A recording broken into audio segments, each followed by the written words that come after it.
I was sitting Mitzvah Shabbos somewhere, and somebody told me, and I was a little surprised. I wasn't surprised, but I was hurt. Somebody told me, he says, what do you say about this whole Rubashkin thing? I said, it's very inspiring. He says, what's so inspiring to you? I say,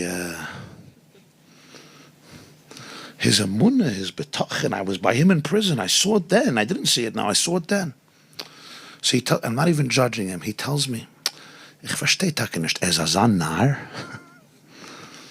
He's such an innocent baby. Like, he's so foolish. Like, he believes in all these things. If you looked at him, he was wearing shmoyne begadim of a kohen gadol.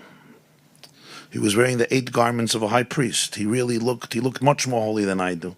And more holy than even Rubashkin with the payas, with the naya briska payas.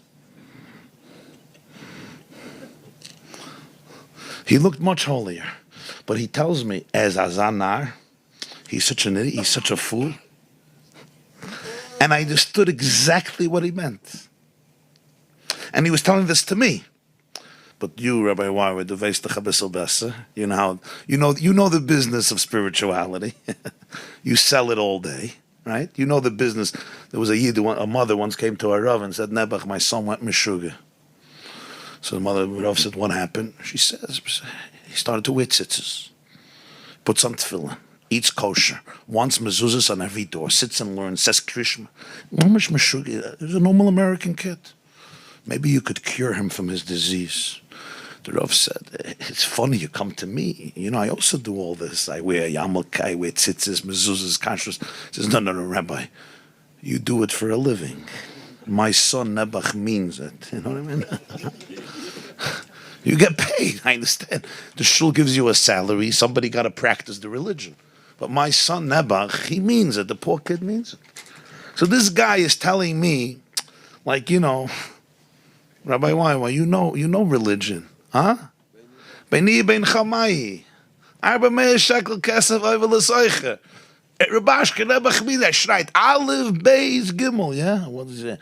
Emunah betachin geula. He says he is Azanar. That's what with the pshitas. And he was certain that I would agree with them. You know, from behind the curtains. Behind stage, you know, the actors behind stage don't take the concert so seriously. They make jokes, they drink, they just wait for the check. Pavarotti once said he made a bad performance. So he said, so I cried the whole way till the bank. Till the bank, I was upset afterwards. So I told this Yid, I said, I understand you, but you'll never understand Shalom Mordechai Rubashkin, because Shalom Mordechai Rubashkin grew up by the Rebbe. So he saw Elokus. You didn't. It's not your fault. You saw politics. You don't even know there's such a Metzias. All you can say about him, he's an idiot. Because that's how you deal with it. Others are not Meshuggah. Others are not. And Nishkim Meshuggah is a not. He's a moron. I'm sophisticated. He's not okay. I said, you don't know. It's not your fault.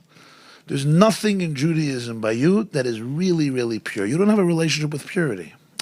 You're a tinnik shenishba. Your mama's a tinnik shenishba. You go with all the levushim. You're a holy guy. You probably know how to close your eyes and glance him in the eigen and everything. You know all the minhagim, but you're a tinnik shenishba. You have no relationship with God. You don't know how to dance with Hashem without self-consciousness. You do, because you have a soul, but you never felt it. I said, you also probably don't know how to hug somebody without self-consciousness. You don't know what it is. You're always protecting yourself because you're scared somebody's going to stab you from this side and somebody's going to stab you from this side. So you're with a bulletproof vest. And when you hear somebody speak freely about things, you're like, either it's an agenda or he's an idiot. One of the two. Either he's a politician or he's gullible. He's naive. And the Jew listened to me, and he said, where can I find purity?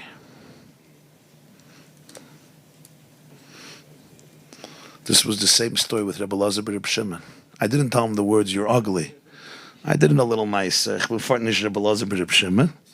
When I'm pushing to Yids, I can't get away with saying you're ugly. But I basically said it in a little more anecdotally. He got it. He said, tell me. I told him, this is the first time in your life you asked an innocent question. And you won't get hurt for it.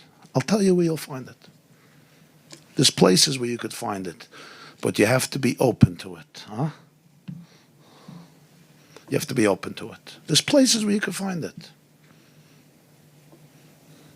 And once you find it, you'll already see it everywhere. Once you find it, you'll see it everywhere. Because it's everywhere. It's not somewhere. But you have to be able to find it somewhere. Watch the full class at theyeshiva.net.